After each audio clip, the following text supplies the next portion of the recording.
Hi, I'm here today with Michelle Beyer. She's the host of Addictions, Voices of Hope. And I'm just really excited to talk to her because her radio show is a real inspiration. How did you come up with the idea for the radio show?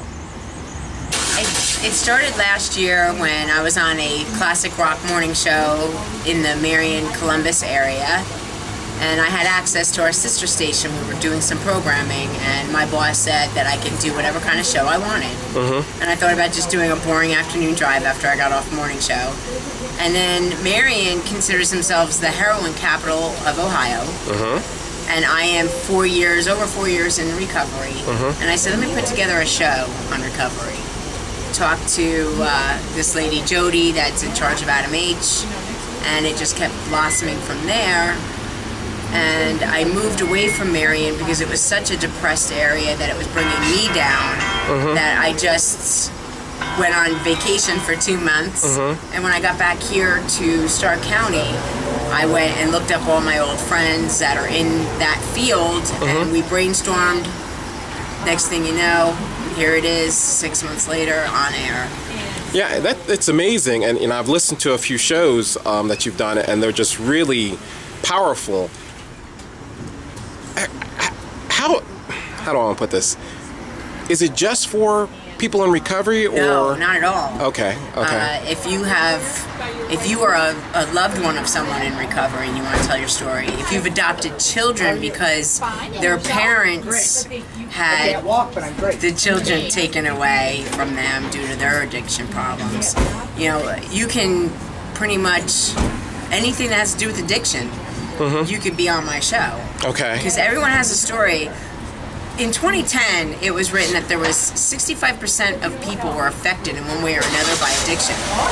I'm sure now in 2014 that percentage rate is a lot higher. Yeah. Oh, I'm sure too.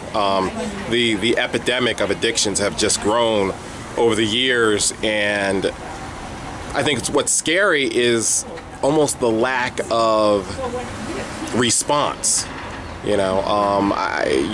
To see shows like yours that really specialize in working with people who have gotten lost, and just need that encouragement is just powerful for me. How hard is it for you to do this show, being in recovery yourself? It's not hard at all. Actually, it's my AA. Okay. I get to hear other people's stories, and they encourage me, and I try and encourage them.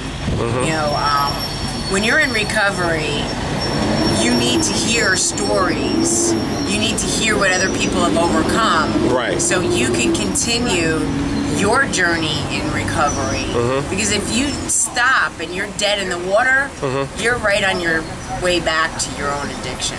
You have to constantly keep it in the forefront. People are like, oh, well, all you do is talk about this. Well, no, it's not all I do, but it is the main focus of my life, and it has to be, because the moment I stick it behind me and think, hey, I got this, right, I don't have this, I'm going to be out there drinking again, and I have a winery in mind. Yeah, so absolutely. I can't, and I refuse, and now I'm so into this recovery stage that if I could get people to feel what it's like to be in recovery for one day, and what that feels like, they would stop their addiction. They would understand what it feels like. Sure, I have many problems. Right. I have depression. I go through some deaths in my family and things, but at least I'm doing it sober. Right. And I'm feeling it. And that's what we usually try to do, is mask our feelings. We don't want to feel those feelings, so we go out and we use and mask them. But all that does is just depress us when we come back down 10 times worse than it was before. So. Yeah, and I tell you, that's probably the main reason I love your show, because it invokes feelings for people to really get in touch with, what other people are going through, and how they've overcome things, and that they're still trying. It's a real motivating and encouraging show.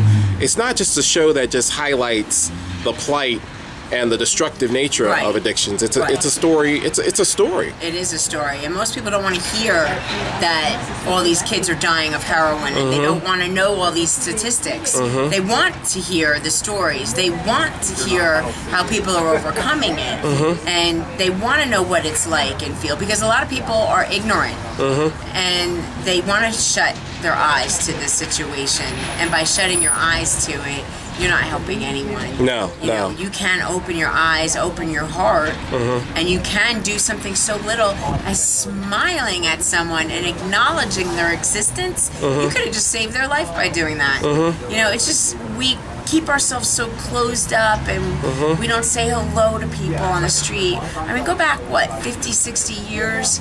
You knew everyone in your town. You said hello to everyone, even if you didn't know them. We don't do that anymore. Yeah. We don't do that, and that's sad. And I make sure that I do that. I don't care if you're a bum on the street.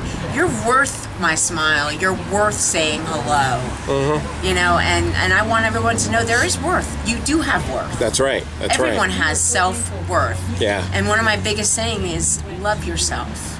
If you love yourself, then you can love everything else around you. You will see the world in a completely different, you know, way. Yeah. You know? Yeah, and your show definitely gets people thinking about loving themselves.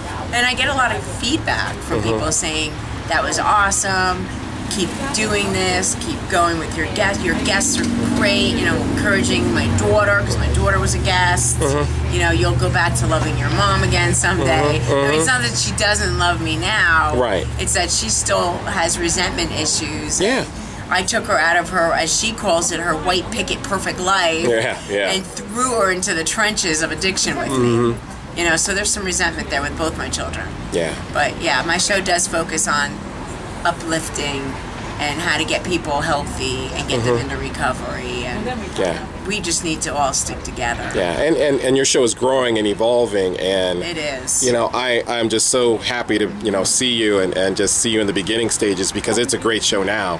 And I can't wait to see what the future is going to bring. I can't wait either, because I really believe I see it. And they always say, if you see it, you see it, you can achieve it. Yeah. And I see being on Oprah one day. Okay. Does she still All have right, her show? girl. I don't even watch TV. Maybe she'll come back. Maybe she doesn't have a show anymore. No, I don't think so. Yeah, it's been a long time. I don't watch TV. I don't really have much time for TV. But, you know, I see it going very far. I think this show is going to really help a lot of people. And if it doesn't necessarily help them into recovery, it's going to also help the family members understand what their family members... People think you can just stop using at any point. Yeah. You can't. No. And you don't know that you have that addictive personality until you take your first drink, your first hit. And then it's too late. You know, you're hooked. It's just going to be a downward spiral from there. And unless you have that addiction problem, you don't understand that. So Right. you think you could just stop, and you just can't. It's like eating disorders. People think, oh, well, they don't have a choice. That's just something that's in them. No, you have the choice. Your first time out, you have the same choice you did as not to take your first drink. Right. But after you do that, after you take that choice and you do it, you don't have a choice anymore. It takes over. Yeah. I remember thinking, I'm just going to not eat for 1 week. And then I do that and I lose 10 pounds. Ooh, this is great. I'm going to do it for another week and another week and another week. And it's the same way with alcohol, pills, whatever your addiction choice is, and cigarettes. You know, I smoke a pack a day. I want to stop, but I'm afraid to stop because then I'm going to gain weight. Yeah. And I don't want to gain weight because then I'm going to go back. It's a very vicious cycle. And therapy. I believe in therapy 100%. I have 2. I need all the help I can get. You're so funny. Well, thank you for this interview. I really appreciate it. Thank you. How would people get a hold of your show? How would people get to listen to you? They can go to my website, which is www.addictionvoicesofhope.com. Okay. All right. So, well, thank you, Michelle thank Beyer. you, Will Singleton. All right. Bye-bye.